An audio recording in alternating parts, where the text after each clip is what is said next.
Hey guys, in this tutorial I'm gonna talk about second-hand pixels. And what I mean with second-hand pixels is pixels that were saved once in a transparent file or in a non-transparent file. Then that file was opened and resaved one more time due to the need to be rescaled or whatever else, cropped, I don't know.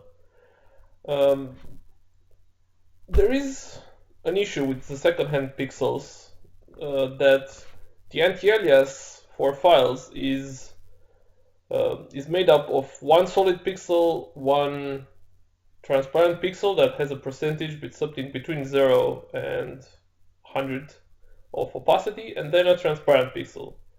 So, for example, this text that we see here, all the edges of the font have one pixel anti-alias. So actually there are two pixel anti-alias. So it's the solid bit, the edge bit, and then the transparent bit. And I'm gonna zoom in here so you can see obviously. So this is the solid part, and then there's the transparent part, half transparent or whatever percentages was here because of the way the font was rendered, and then the completely transparent bit.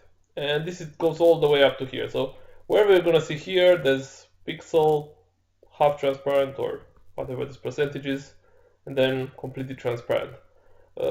Here, because the font type tapers a bit, it needs 2 pixels. But in general, this is what you will see if you render normal font on just a normal file. And if we save this as a transparent PNG, a PNG24 of course, because we need to save it with a PNG24 so we get all the levels of transparency, this is gonna be 27 kilos as we see here. And the size of the image is 800 by 600. This is the default size of the image because that was the default canvas size that I have used. And I'm gonna resave it over this one, which was I saved earlier, original. And this is the file in question. So now we have exactly the same file, but instead of this one, which is the source, and this one has, as you can see, a text layer. And if I click it, I can edit it or do whatever I want with the font. I have this one, which these all are pixels. There's no text, and it's just one layer of PNG with the 3 channels plus the alpha opacity. So this file now is 27 kilos. Okay, let's resave this file. Let's save it as a different size. So let's say I consider this one too big for my website. I say, okay, 27 kilos is too much. I don't need this text to be this sharp, and I can't use the text for some reason in the website, and I need to just rescale the image. Alright. Instead of 800 by 600, which gives you 27 kilos, we'll make it 50%. Well, there isn't much difference.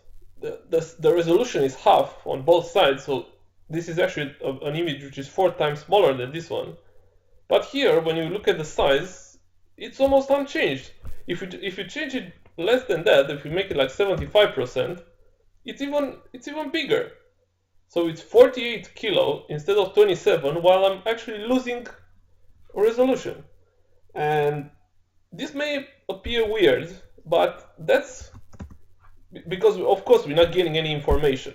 But the image itself gains information in the fact that every pixel, which was now an anti-alias pixel, becomes 2. So instead of 2 anti-alias pixels, you get 4 anti-alias pixels. And that's a lot of image because you can see the text has a lot of edges, and all those edges, instead of being made out of 1 pixel, now they're going to be sub-sampled to 4 pixels.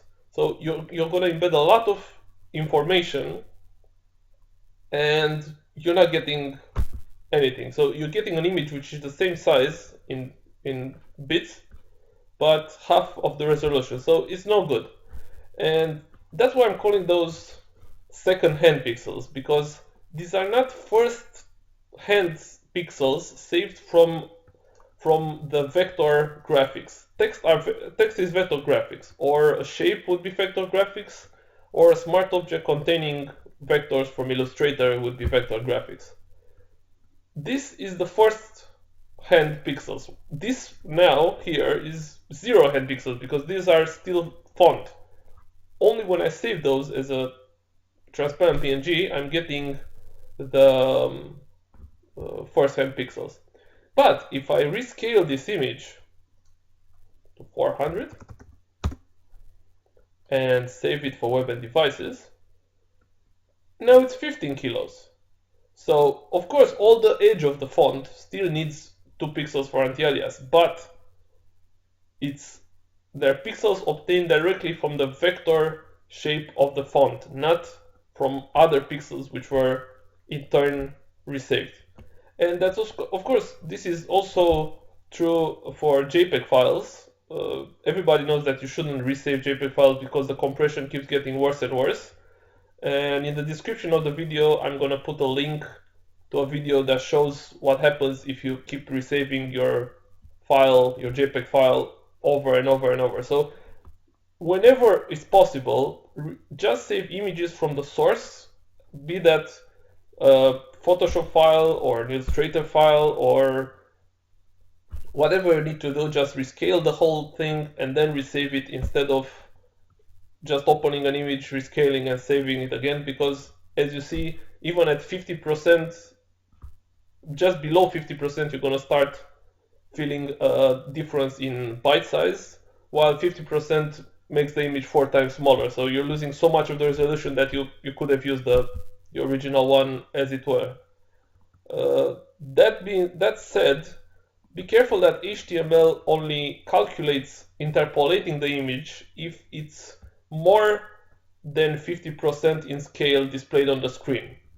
Which means if your image, let's say it's 1000 pixels wide and is displayed on the screen as 600 pixels, then those pixels are subsampled and the font is, or whatever lines you have in there, are nice and soft. They are calculated from the pixels around.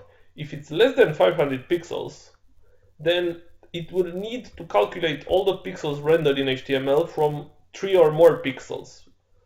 And HTML doesn't do that. So once you go beneath 500%, everything is gonna be a bit crispier, a bit sharper, and you may not want the effect. Just try for yourself. So there is a size which you should try to aim for when you're saving the images, that you know they're going to be displayed at a size, but if they just scale too much on different devices, then you have to use one image for all or different images for different devices. Good luck.